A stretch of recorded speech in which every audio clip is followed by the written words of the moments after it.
Hello, my name is Vanessa Bright, and in this video I'm going to talk about what are often called highly sensitive people. A lot of times they're also called empaths.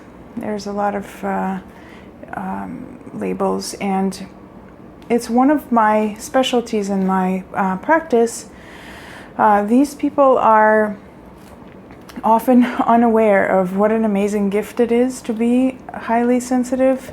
They're often very introspective, very deep, very thoughtful people, feel very, very, very deeply, and often are kind of unsettled by their depth and by how closely they live to their feeling states. And one of the most important characteristics of empaths in particular is that they are incredibly attuned to the feeling states and even the needs of other people. A lot of times it's harder for them to feel in touch with their own feelings than it is to know what other people are thinking and feeling and experiencing. And it's really hard for them to live in a world like New York City or any of the larger cities, because it's so overwhelming at times. It's so harsh.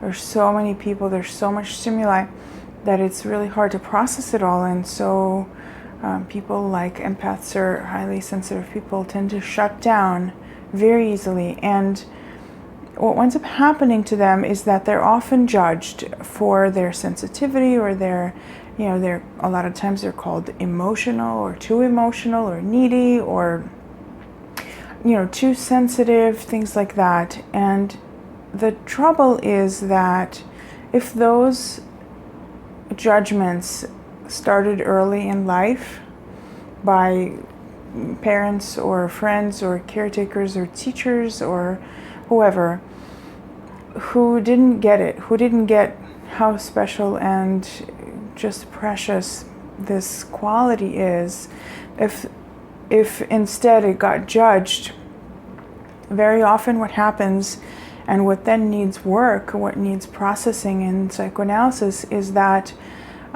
you start to kind of internalize those judgments and you start to believe them. And every client that I work with who's an empath or highly sensitive person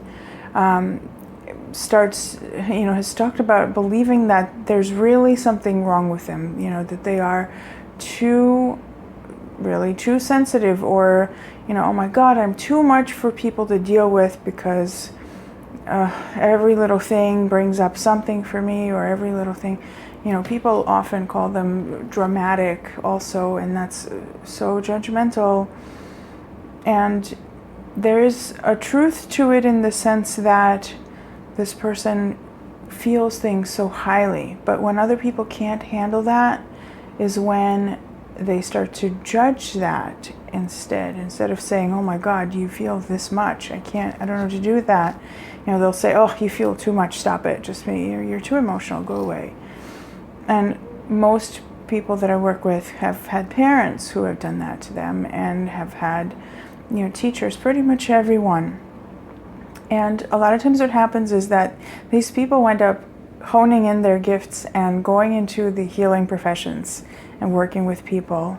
Not always, there's lots of other ways to use that quality, but it's particularly well suited to the healing professions because you get to just naturally use your talent, your skill of knowing what another person is feeling and is needing.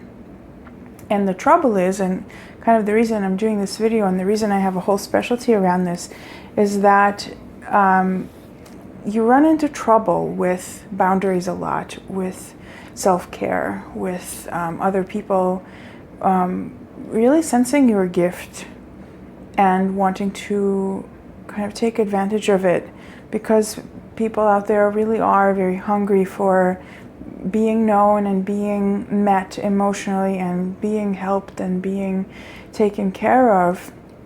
That when they sense that you are someone who can do that for them, they just sort of cling. And it really does speak to their hunger, and it kind of evokes this wish and this kind of almost this need, this urge to take care of them. But then the trouble is that if you believe that you have to, if you believe that you're not allowed to say no, that you're not allowed to take breaks, take vacations, set really strong boundaries, you run into trouble. You run into trouble by becoming burned out, becoming resentful, and then, you know, as I work with people on this, like around this area, very often I have to address this issue of guilt around taking space and taking time and self-care. And people who start to take time for themselves often feel like they're being selfish and that they shouldn't, because, you know, this person really needs my help. And you know what? It's that person's responsibility, unless they're your baby. It's that person's responsibility to find another source if they really need it. But so those early judgments that, you know, whether it's your parents or teachers or whoever else, that have gotten in and that have kind of made you believe that you really are too much unless you're working very hard to take care of somebody else, or unless you're perfectly matching somebody else's needs and wishes, you know, you feel like you're failing somehow. And the truth is that in order to really be present for another person, you have to really, really know your needs and your feelings, and you have to really, really know what you can do and what you can't do, and where your boundaries are. And you need to have permission to rest and permission to really take care of yourself in the deepest possible way, the way you would want your clients or your friends or whoever to really take care of themselves. It's really, really an amazing gift. I so fully believe that once you really hone it, once you really own it and hone it, you can really be an amazing presence to other people, as long as you are really grounded and as long as you really honor yourself and your needs. And it kind of sounds a little bit paradoxical maybe, but like I said in one of my other videos, like the airline safety video, you know, you have to put on your own oxygen mask first before you can really help other people. And it's true, you can't help other people if you can't breathe. So I hope this has been useful. The reason I did this video is to kind of make people a little bit aware of how important this is and how useful psychoanalytic work can be for highly sensitive people. They're actually ideally suited for psychoanalysis because they're so introspective and they really understand the depth and the nuance of relationship and relating to other people and what comes up and what needs attention.